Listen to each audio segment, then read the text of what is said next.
그런데 왜 목사가 목사를 안 만드는가? 아버지 의도가 없는 건가? 그놈의 새끼가 말을 어지간히 안 듣는 건가? 물론 더 나은 길이 있을 수 있다 하지만 나는 다른 직업은 바꿔도 적어도 목사는 바꾸면 안 되는 것은 내 관점을 얘기하는 겁니다. 내 솔직하게 얘기해서 내 관점입니다. 남자는 이 땅에 태어나서 할 게 목사요. 여자는 이 땅에 태어나서 할 게 사모요. 아세요? 내 중심 철학이 그러니까, 내 사상이 그러니까 나는 우리 교회 장로님들 직장 생활하다 은퇴하잖아요. 은퇴할 때쯤 살살 꼬십니다. 장로님 은퇴하고 뭐 할래요? 글쎄요, 이제 뭐 아직 준비 없습니다. 신학교 가요. 신학교를 가서 은퇴하면서부터 전도사를 해서 우리 교회 부목을 하세요. 부탁이 하나 있습니다. 나보다 큰 일은 흘려보지 마세요. 내가 나빠서가 아니라 과부하 걸립니다. 그리고 당신은 나와 신앙생활을 수십 년을 했는데 나를 너무 알고 내가 당신을 너무 알고 욕심내지 말고 교구 하나 맡아서 성실하게 돌보면 얼마나 남 목사 모셔다 하는 것보다 낫겠어. 그래서 우리 교회는 절반 이상 장로들이 다 신학교 갔어요. 그래서 지금 우리 교회 전도사 하기 시작했죠. 특이하지요?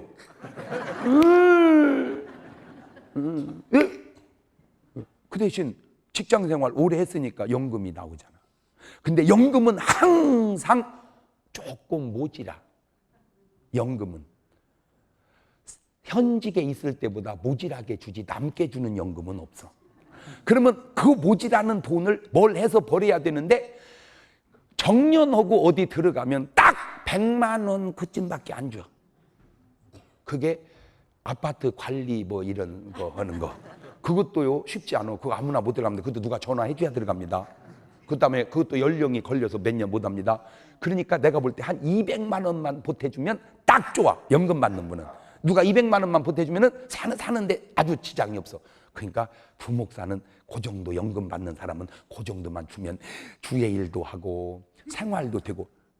나는 왜 이렇게 아이디어가 풍부한지 몰라. 내가 생각을 해볼 때. 그게 목사예요. 나는 그렇게 생각해.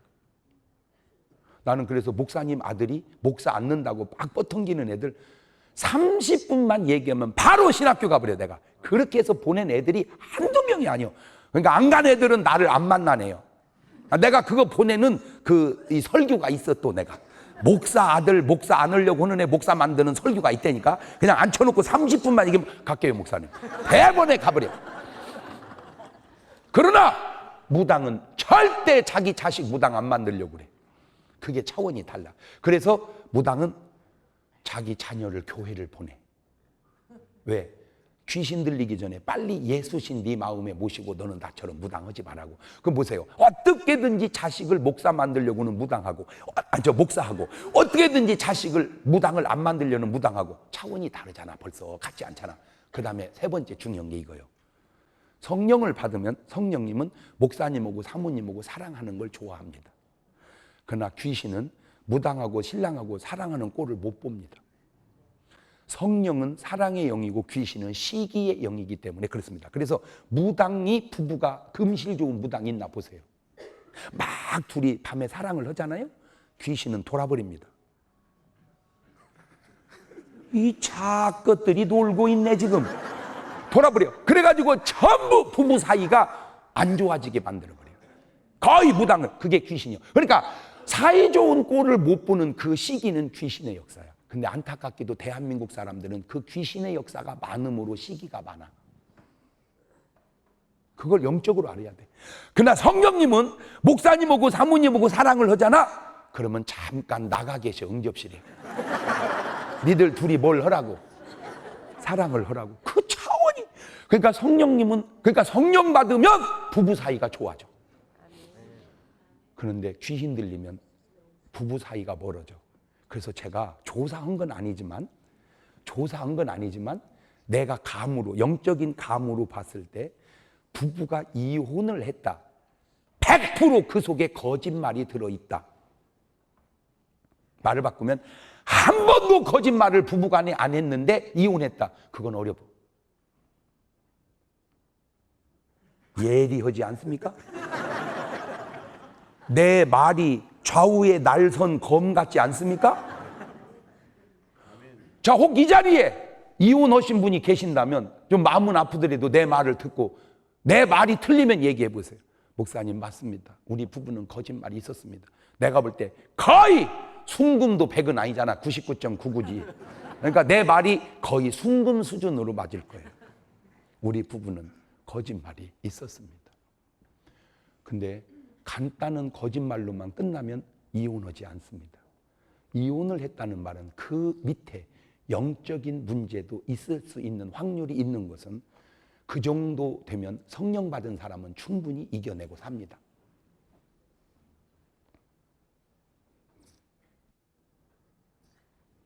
왜 성령 받은 사람은 이겨내고 사는 줄 아세요?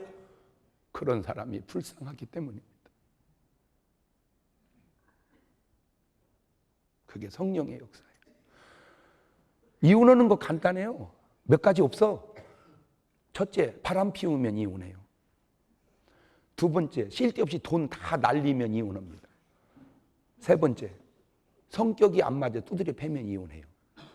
다 공통점이 성령 받지 못한 사람들의 라이프 스타일이라 그 얘기예요. 이해가 돼요? 그게 마누라 두드려 패는 게 성령의 역사예요? 이놈의 팻네 또 죽었다. 성령이 역사하신다 지금. 그건 귀신의 역사지. 오늘 내가 시작부터 지금 상당히 예리한 도룩할 면도날 같은 설교를 지금 하는데 누누이 하는 말이지만 내 말이 꼭 맞는 건 아니야. 그러나 내 말을 틀렸다고는 네 말은 더 틀려.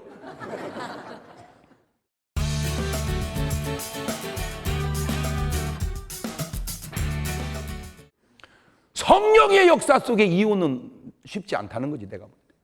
이혼은 그건 귀신의 역사지. 그러면 내가 귀신의 역사로 이혼했나? 아니, 점검해봐, 본인이. 본인 안에 성령이 충만한지. 왜냐하면 성령이 충만한 사람은 불쌍하다니까. 탕자는 불쌍하잖아. 그게 아버지요. 형은 나쁜 놈이잖아. 그게 형이고. 그러니까 당신이 이혼한 건 탕자 형 같았기 때문에 이혼했다는 거예요. 탕자 아버지 같았다면 이혼을 안 했을 텐데. 뭔 말인지 알아듣나 몰라. 그 아버지 같은 마음, 그게 하나님의 마음, 그게 성령의 마음이에요. 내가 싫다고 버리면 저 사람 어떻게 되는가? 저도요, 내가 솔직하게 얘기해서 그러면 여지껏 거짓말한 거요? 그게 아니고 예수님도 뭔 말씀하시다가 갑자기 진실로 그러잖아. 그럼 예수님 여지껏 거짓말하다가 진실을 얘기하는 거요?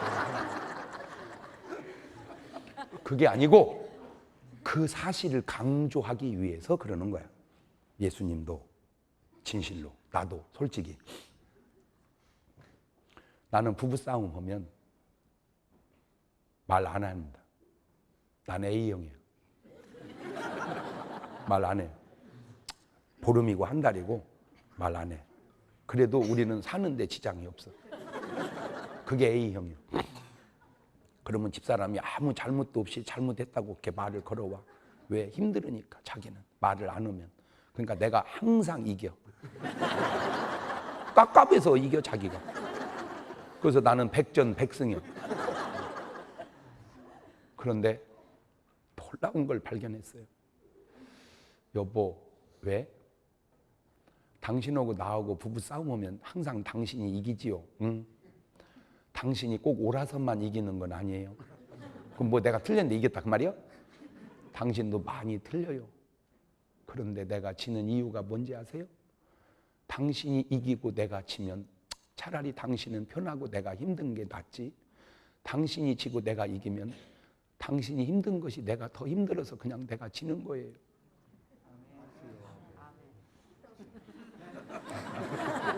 이런 수준 있는 말을 알아듣나 모르겠네. 내가요, 진짜로는 그렇게 했는지 모르지만 내가 마음의 무릎을 우리 집사람 앞에 꿇었어요. 네가 다 이겼다. 그래서 지는 자가 이기는 것은, 자식이 부모하고 붙으면 무조건 자식이 이기는 것은 자식이 옳아서 이기는 게 아니라 그놈의 새끼 속상한 그것이 내가 더 속상하니까 져주는 거예요. 그걸 사랑이라고 그래. 여러분은 하나님하고 우리하고 붙으면 무조건 하나님이 이길 줄 알죠? 하나님은 무조건 집니다. 그 증거를 대죠. 탕자가 집 나가겠다고 할 때 그게 나가야 돼, 안 나가야 돼? 그거 아버지가 이겨야 돼, 아들이 이겨야 돼? 아버지가 이겨. 근데 아버지 지잖아. 바로 그거요. 바로 그거요. 사랑하니까 지는 거. 근데요, 지금은 싸우면 어떻게 하는 줄 아세요? 생전 전화 안 하는 데가 전화합니다. 왜 그런 줄 아세요? 집사람 마음이 아프잖아. 집사람의 마음이 아프잖아. 그게 느껴지는 거예요. 그것이. 그래서 내가 지는 거예요. 그 사람 편안하라고. 내 성격상은 나는 절대로 전화 안 해. 내 자존심상, 내 성격상 나는 지구상에 존재하는 남자의 마지막 보루라고 생각하고 사는 애야. 나마저 넘어가면 대한민국 남자는 다 넘어간다. 나는 그런 생각이 좀 있어, 내 속에. 그래서 동치미 보시지? 거기 봐봐. 그 말 잘하는 분들 중에 내가 제일 잘하잖아. 내가 얘기해야 결론이 나. 막 이리 가고 저리 가다가도. 그럼에도 불구하고 내가 지는 이유는 그 사람의 아픔이 느껴지기 때문에 그래. 나는 꼭 부탁드립니다. 잘했네 못했네만 따지지 말고 상대편의 아픔이 느껴지시기를 바라요. 그걸 사랑이라고 그래. 아멘? 아멘. 근데 이제 안타까운 게 뭐냐? 그걸 다 알면서도 왜 무당은 자기 신을 버리고 하나님한테 오지 못할까? 그게 바로 자기 마음대로 안 되기 때문에 그래. 그래서 여러분 기도해 주세요. 무당이야말로 기도가 필요한 사람입니다. 악한 것에 붙들려서 아닌 걸 알면서도 어쩔 수 없이 살 수밖에 없는 그 운명이 얼마나 기구합니까? 그러니까 자기가 우는 거예요. 그렇게 그 기구한 운명 때문에. 그러나 목사는 그런 눈물은 안 옵니다. 목사의 운명이 기구해서 우는 사람은 없습니다. 그냥 감사해서 울고 잘못 살아서 울고 하나님 앞에 죄송해서 울고 정말 주님 사랑해서 울고 더 이만큼 하고 싶은데 그만큼 못해서 울지. 우리가 막 인간이 비참해서 울거나 우리는 그러지는 않아 솔직히. 목사가 비참하다 이래서 눈물은 별로 없다고. 정말 하나님은 나에게 천을 만을 기대하는데 나는 왜 100밖에 10밖에 못 오는가. 그것이 항상 부족해서 오는 거예요. 평생 갚아도 빚진 자 되요. 주님의 빚진 자 되요. 주님 가신 길 택하였건만 눈물만 솟구치네. 생명 주시니 주님이시라. 능력 주시니 주님이시라. 말씀 전하여 복음 전하여 주님의 빛을 갚으리.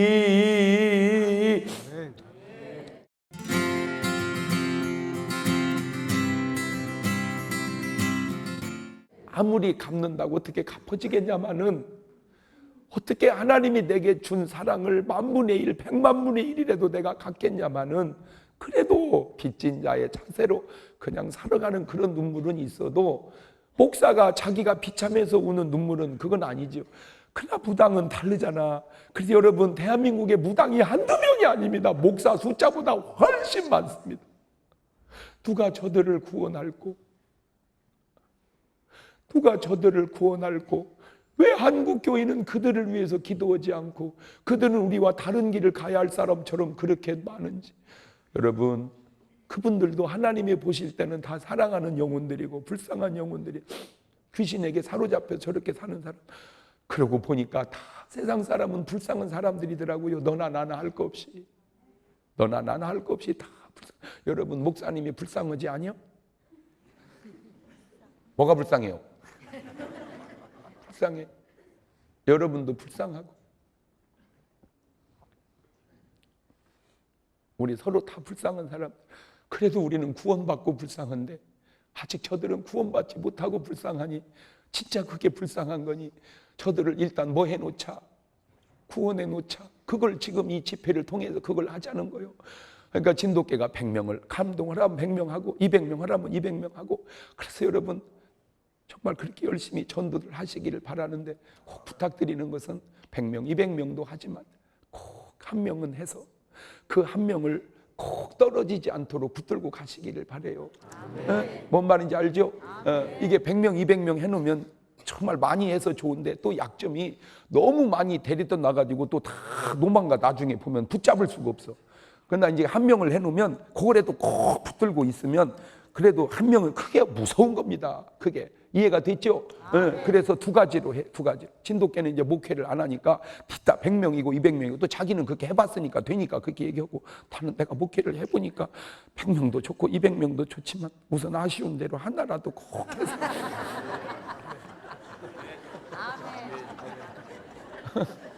할렐루야. 이제 그런 게 더 실속기가 있더라니까. 근데 또 이거 있어요. 100명을 하는 사람은 한 명 벌써 했잖아. 한 명을 해야겠다. 그건 한 명도 못 오고 있어. 그래서 그것이 또 문제예요. 그러니까 하는 사람은 100명, 200명 해. 안 하는 사람은 한 명도 안 해. 그러니까 문제예요. 그러니까 일단 100명 하려고 하다가 궁극적으로는 100명 하면 좋고, 못하면 한 명이라도 꼭 해봐. 다시 해줘. 1년에 한 명씩 전도하는 거 무서운 겁니다. 27년 지나면 세계는 다, 우리나라는 다 세계로 교인입니다. 왜 나중에는 몇 년 지나면 나중에 없어가지고 대전으로 전도해 와야 되는데, 그때는 대전은 그냥 놔두고 가세요. 전도만 해놓고. 할렐루야. 왜냐하면 대전은 우리가 알아서 할게. 전도는 해서 우리 교회에다 놓고 그냥 가. 그러면 역으로 나는 서울은 내가 전도에다 세계로 교회에다 놓고 갈게. 그래서 우리가 이렇게 이제 바람한 교회들끼리 서로 이렇게 자매 결연을 맺어서 코오퍼레이션, 상호 협조하자 이거요.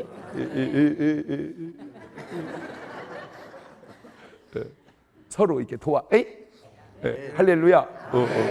서로 도와야 돼. 서로 도와야 돼. 이렇게 상호 협력을 해서 이렇게 민족 복음화를 이루어 보자. 자, 이렇게 엄청난 엘리야가, 저렇게 엄청난 엘리야가 이제 뭐라고 하냐? 죽여 주시옵소서. 어떻게 사람이 그럴 수가 있을까? 근데 지금 내가 지금 무슨 얘기 하려고 하냐면 요 얘기 하려고 하는 거예요. 이 엘리야가 엄청날 때 생긴 호르몬이 있어. 그거를 엔돌핀이라 그래. 이 엔돌핀은 언제 생기냐? 카타르시스, 엑스터시, 판타스틱 할 때 생겨. 그런데 문제가 뭐냐?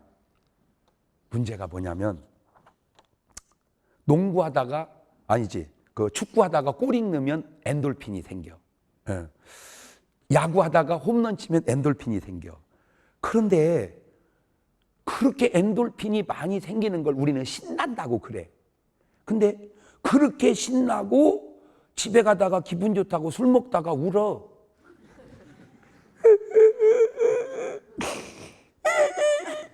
이게 왜 그럴까? 그렇게 기뻐하다가 왜 울을까? 이게 양면인데, 엔돌핀은 강한데 우리가 뭐가 약하냐? 세로토닌이 약하다. 그걸 내가 알아낸 거야. 그러면 엔돌핀은 언제 생기냐? 카타르시스, 판타스틱 할 때 엔돌핀이 생겨. 그럼 세로토닌이 언제 생기냐? 잔잔함 속에, 평안함 속에 행복감을 느낄 때 세로토닌이 생기는데, 우리는 신나기는 하는데 잔잔한 행복감이 부족하더라. 이 민족이 꼭 누구처럼? 엘리야처럼 성향이 비슷해가지고. 그러니까 그렇게 큰 일을 이뤄놓고는 엘리야가 19장, 열왕기상 19장 3절 이하를 봐봐. 딱 나와. 시작. 저가 이 형편을 보고 일어나 그 생명을 위하여 도망하여 유다에 속한 브엘세바 이르러 자기의 사원을 그곳에 머물게 하고 스스로 광야로 들어가 하룻길쯤 행하고 한 로뎀나무 아래 앉아서 뭐를 죽기를 구하여 가로되 여호와여 넉넉하오니 지금 내 생명을 취하소서. 그렇게 축구장에서 야구장에서 신난다고 떠들던 사람이 한 잔 먹고, 야, 나 요새 죽고 싶다. 아니, 그 신날 때는 어디 가고 지금 죽고 싶다는 거예요. 이게 왜 그런가 봤더니 신날 때는 뭐가 생겼는데? 엔돌핀. 엔돌핀은 우리 국민이 많아, 내가 볼 때. 근데 뭐가 없어? 세로토닌이 없어. 세로토닌이. 이 세로토닌이 없으면 어떤 현상이야? 우울해. 그러니까 야구장에서 그렇게 떠들는 사람이 집에 와서는 오늘 밤 나는 우울해.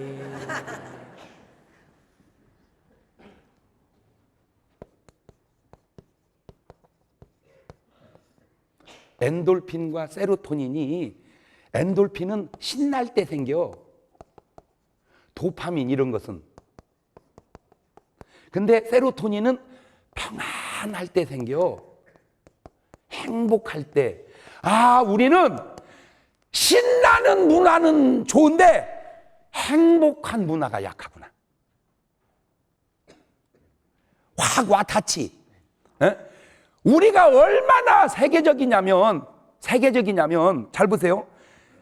관광버스에 45명을 태우고 고속도로를 질주할 때 전부 일어나서 춤추는 민족은 우리나라밖에 없어요. 홍토야 비 내리는 호남서 전부 일어나가지고 막 가고 이제 차가 달리니까 막 여기 부딪혔다가 집에 가보면 시퍼리요. 그냥 멍들어서. 근데 아픈 줄도 몰라. 뭐가 생겨서? 엔돌핀이. 그렇게 갔다가 와가지고는 이제 부부싸움을 붙어. 이제 또 이제 죽자는 거예요. 너하고 나하고. 아니, 그렇게 신날 때는 누구고 이렇게 죽게. 그게 엘리야라니까. 그 엘리야가 한국 사람이라니까.